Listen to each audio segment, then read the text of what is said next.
Hai teman-teman semua, apa kabar? Semoga dalam keadaan baik saja ya, dan tetap semangat untuk tetap belajar agar bisa lulus tes P3K ataupun CPNS. Kita berjumpa lagi dengan channel Dunia CPNS ID, channel yang memberikan informasi dan soal-soal pembahasan seputar CPNS dan P3K. Oke, pada video kali ini kita akan bahas soal try P3K untuk tes wawancara. Oke, seperti biasa teman-teman, untuk mengikuti video ini, berikut langkah-langkahnya. Yang pertama, jumlah soal dalam video ini ada 10 tes wawancara, yang dimana nantinya soal ini sudah sesuai dengan jumlah soal yang akan diujikan di tes wawancara P3K 2021. Yang kedua, saya akan bacakan soal beserta opsi secara lengkap. Lalu yang ketiga, setelah saya nanti selesai membacakan soal, saya akan beri jeda 3 detik kepada teman-teman agar teman-teman dapat menjawab terlebih dahulu soalnya. Jika teman-teman butuh waktu yang lebih banyak, silakan videonya di pause atau dihentikan ya. Oke, itu dia langkah-langkahnya. Langsung saja kita masuk ke soal nomor 1 pada tes kompetensi wawancara P3K. Soal nomor 1, Anda merupakan seorang asisten yang bertugas membantu dokter dalam proses operasi bedah. Saat itu, Anda ditugaskan untuk membantu dokter yang akan melaksanakan operasi bedah. Namun Anda mengetahui bahwa dokter tersebut dalam keadaan mabuk minum alkohol. Apakah tindakan yang akan Anda lakukan? A. Menegur dokter tersebut. B. Melaporkan kepada atasan bahwa dokter dalam keadaan mabuk. C. Membiarkannya, yang penting pelaksanaan tercapai. Jawaban yang paling tepat adalah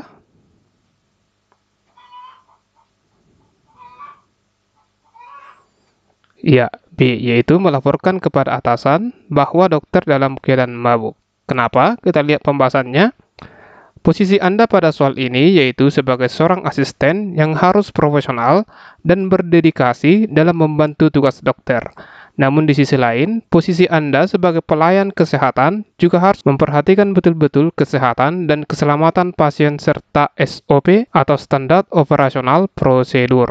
Kita lanjut ke soal nomor 2. Pandangan Anda tentang keterlibatan masyarakat dalam penyelenggaraan pendidikan di sekolah adalah A. Masyarakat memiliki potensi-potensi yang dapat dikolaborasikan dengan kegiatan sekolah sesuai prosedur dan aturan yang berlaku. B. Masyarakat merupakan partner sekolah dalam memajukan pendidikan peserta didik sehingga perlu diikutkan dalam perencanaan sekolah.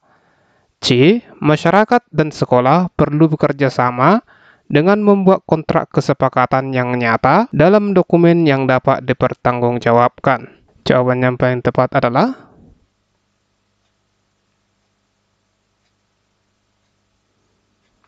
ya, A, yaitu masyarakat memiliki potensi-potensi yang dapat dikolaborasikan dengan kegiatan sekolah sesuai prosedur dan aturan yang berlaku. Kenapa A? Pembahasannya, masyarakat memiliki potensi-potensi yang dapat dikolaborasikan dengan kegiatan sekolah, mengingat bahwa sekolah berfungsi sebagai lembaga yang melayani anggota-anggota masyarakat dalam bidang pendidikan. Lanjut ke soal nomor 3. Sudah seminggu, sampah di depan rumah Anda tidak diambil oleh petugas pengambil sampah karena mobil pengangkut sampah rusak. Beberapa warga di sekitar Anda tidak sabar lalu mewadahi sampahnya pada wadah plastik. Kemudian dibuangnya sampah dalam bungkusan plastik itu satu demi satu ke sungai yang ada di antara kampung. Hal apa yang Anda lakukan sebagai guru? A. Mengingatkan warga agar tidak membuang sampah ke sungai karena akan menimbulkan banjir. B. Membicarakan persoalan tersebut dengan ketua RT dan tokoh masyarakat untuk mencari solusinya. C. Menyewa mobil yang dapat mengangkut sampah untuk mengangkut sampah yang menumpuk. Jawaban yang paling tepat adalah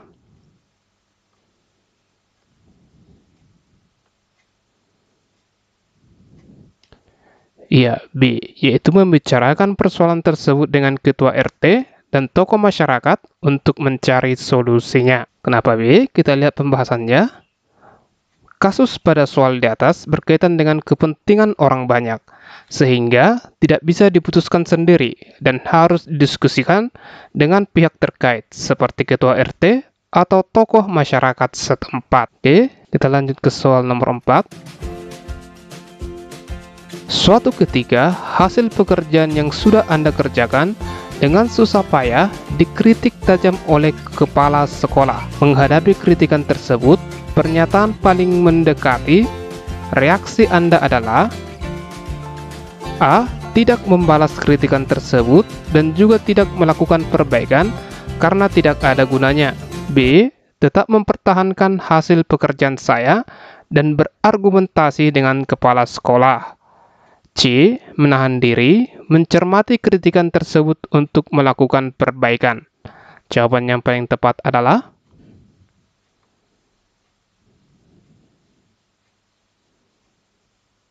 iya, C. Menahan diri, lalu mencermati kritikan tersebut untuk melakukan perbaikan. Kenapa C? Pembahasannya, dalam menghadapi sebuah kritikan, alangkah baiknya untuk mencermati kritikan tersebut. Karena dengan mencermati, kita dapat mengetahui kritikan tersebut benar atau tidak, sehingga kita dapat melakukan perbaikan. Oke, kita lanjut ke soal nomor 5. Di sekolah tempat Anda bekerja, masih sering dijumpai beberapa siswa yang merokok di kamar mandi. Padahal, sekolah sudah memberikan tulisan peringatan serta aturan untuk tidak merokok dan tidak membawa rokok ke dalam area sekolah. Sebagai guru yang berkewajiban memberikan tauladan, berikan solusi atas permasalahan di atas. A. Saya akan lebih aktif dalam memperingatkan siswa-siswa yang kedapatan sering merokok di kamar mandi. B. Bersama seluruh komponen sekolah untuk memberikan contoh perilaku baik tidak merokok. C. Karena ada petugasnya masing-masing atau guru BK, sebaiknya saya diam saja. Jawaban yang paling tepat adalah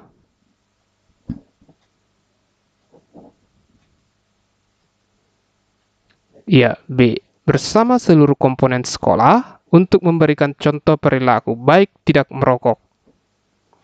Pembahasannya, untuk memberikan contoh perilaku yang baik, guru saja tidak cukup dan harus didukung seluruh warga sekolah bersama seluruh komponennya dan menjadi tauladan. Oke, itu dia soal nomor 5. Kita lanjut ke soal nomor 6. Anda ditunjuk sebagai ketua rapat, dan ketika rapat sedang berlangsung, ada salah seorang peserta rapat yang menerima telepon. Apakah tindakan yang akan Anda lakukan? A. Membiarkannya. B. Menegurnya supaya keluar dari rapat. C. Membiarkannya menerima telepon. Jawaban yang paling tepat adalah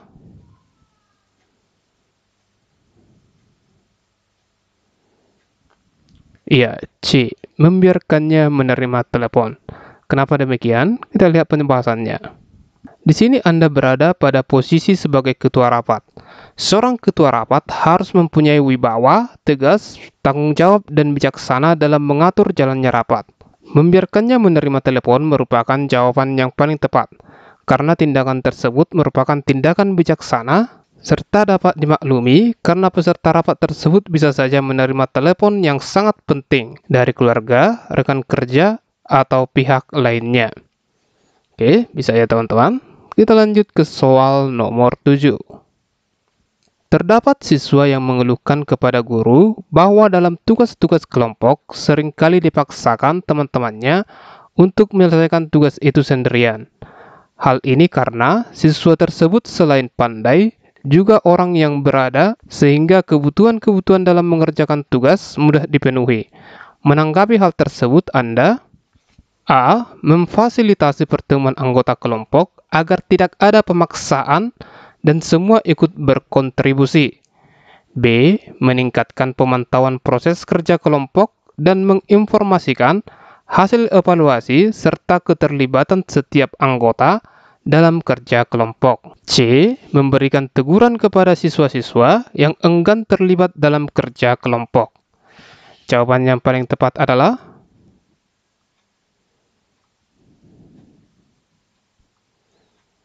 iya, B, yaitu meningkatkan pemantauan proses kerja kelompok dan menginformasikan hasil evaluasi serta keterlibatan setiap anggota dalam kerja kelompok. Ya, kita lihat pembahasannya. Jadi, sebagai seorang guru tidak hanya sekedar memantau, tetapi juga melakukan dan menginformasikan hasil evaluasi pembelajarannya. Oke, itu dia soal nomor 7. Kita lanjut ke soal nomor 8. B adalah siswa yang pendiam dan memiliki prestasi akademik yang rendah, namun memiliki bakat yang sangat baik dalam bidang seni tari. Sebagai guru, saya menghadapi siswa seperti B dengan A. Membiarkan saja karena masing-masing siswa akan berkembang dengan sendirinya. B. Memberikan PR yang lebih banyak dari yang lain untuk meningkatkan prestasi akademik. C. Membimbing B untuk meningkatkan prestasi akademiknya disertai bakat menari agar berkembang secara optimal. Jawaban yang paling tepat adalah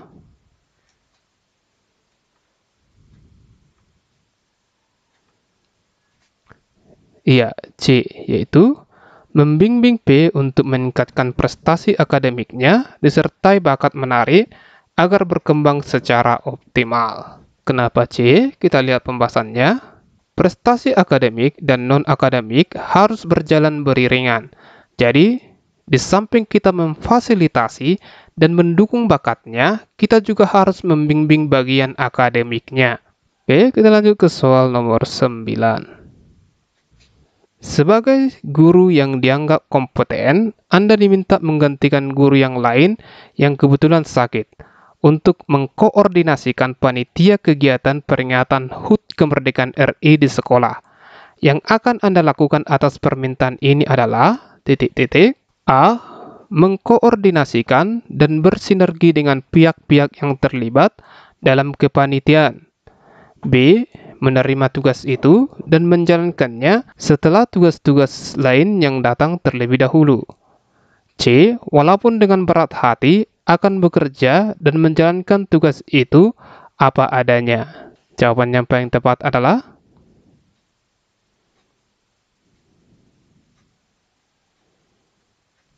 ya, A, yaitu mengkoordinasikan dan bersinergi dengan pihak-pihak yang terlibat dalam kepanitiaan.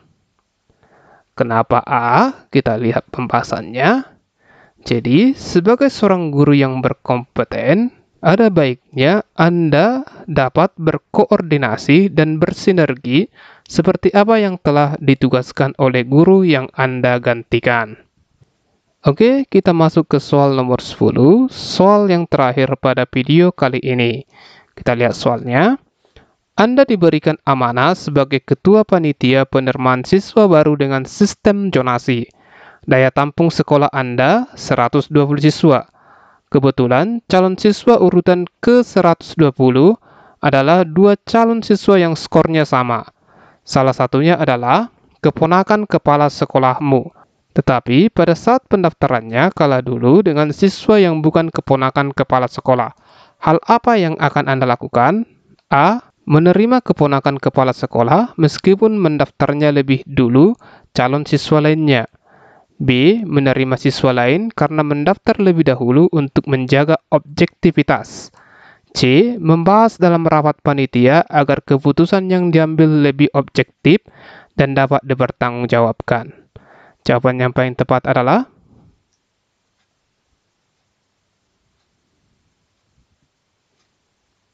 iya, C, yaitu membahas dalam rapat panitia agar keputusan yang diambil lebih objektif dan dapat dipertanggungjawabkan. Kenapa C? Kita lihat pembahasannya.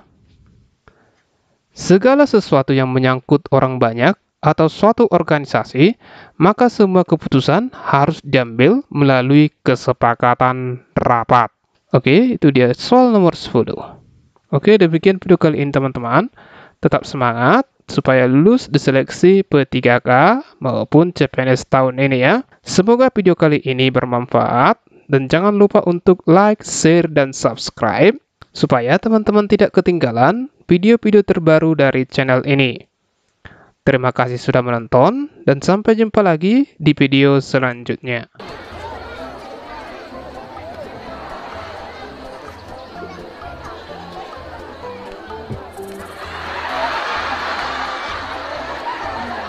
Ini kayak saya waktu kecil ya, persis ini. Lurus gitu. Rambutnya juga sama nih kayak saya. Wajahnya juga mirip-mirip saya ya. Ya wajahnya mirip-mirip saya. Ya, dikenalkan namanya. Dari SD mana? Nama? Ade. Nama Ade. Dari SD? 150. SD? 150. Kamu pengen sepeda enggak? Mau sepeda? Ya. Mau. Mau. Tapi coba apa Pancasila enggak? Yang keras. Pancasila. Pancasila. 1. Ketuhanan yang Maha Esa. 2. Kemanusiaan yang adil dan beradab. 3. Persatuan Indonesia. 4. Kerakyatan dipimpin oleh 5 kebijaksanaan dalam kemusyawaratan kemuatan. 5. Keadilan sosial bagi seluruh rakyat Indonesia.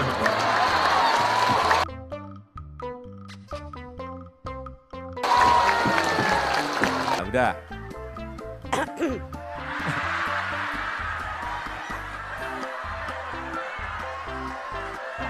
Udah. Siapa nama saya? Udah. Sekarang Iya sekarang. Masa besok? bawa Bapak Insinyur Joko Widodo.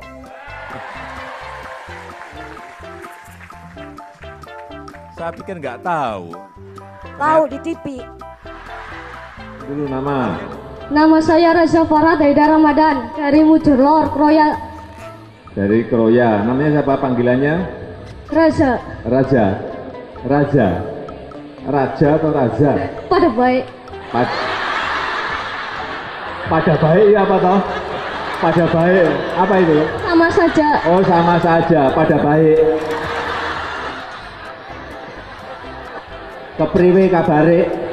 Main-main. Hah? Main. Main itu apa? Bagus. Bagus. Oh ya. Main bagus. Kepriwe kabare? Main. Oh bagus. Apalagi coba? Diajari saya apa coba? Apalagi ya? Wedus kambing. Wedus kambing, kalau wedus tahu saya tahu, wedus kambing tahu. Saya apa? Ini coba, saya lapar, apa? Nyok pencot. Apa itu? Nyok? Nyok pencot. Nyong kencot? Bener Bu? Nyong kencot. Apa itu? Aduh, saya belajar banyak nih. Nyong kencot. Kalau saya sudah kenyang gitu, apa? Saya sudah kenyang. Nyong wis barek. Nyong wis barek. Gitu ya bahasanya gitu ya. Nyong wis barek. Bisik-bisik yang keras. Pancasila. Ayo keras. Pancasila. 1. 1.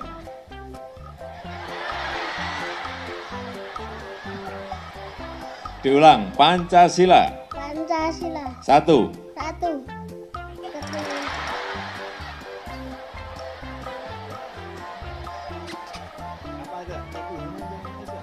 Ketuhanan yang Maha Esa. 2. Kemanusiaan yang adil dan beradab. 3. Persatuan Indonesia. 4. Kerakyatan yang dipimpin oleh hikmat kebijaksanaan dalam permusyawaratan perwakilan. 5. Keadilan sosial bagi seluruh rakyat Indonesia. Bentar, ini mau berapa jurus? 30 jurus ya? Berapa? Pembukaan sama kembangan, coba saya mau lihat. Yap.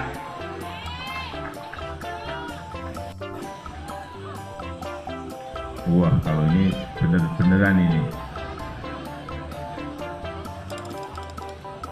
Iya. Jangan ke saya.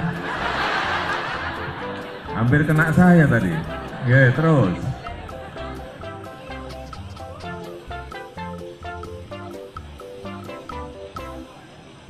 Waduh. Iya. Waduh. Oh, belum saya suruh berhenti ya terus. Saya seneng. Coba terus. Bagus sekali tadi.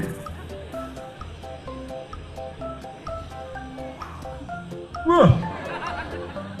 Belum berhenti kok. Nggih, pun, monggo. Niki ajeng diagem napa? Di sekolah ki.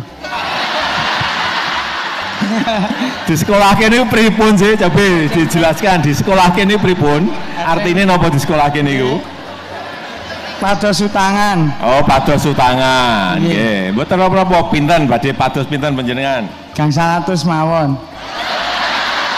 Gang 100 napa? Gang 100.000. Wah, gang 100.000.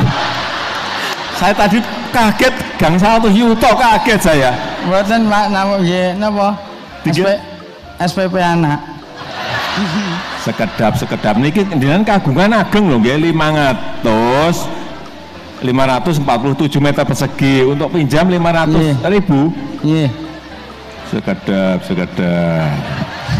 Tapi kan cukup kangge bayar apa? Nggih, cukup nggih bayar anak sekolah nggih. Pertanyaan saya, cara mengembalikannya gimana? 500.000 nanti balik ke pripun panjenengan keng pundi?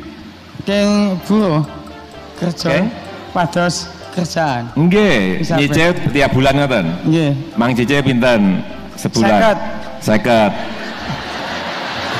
50. Berarti 10 bulan lunas.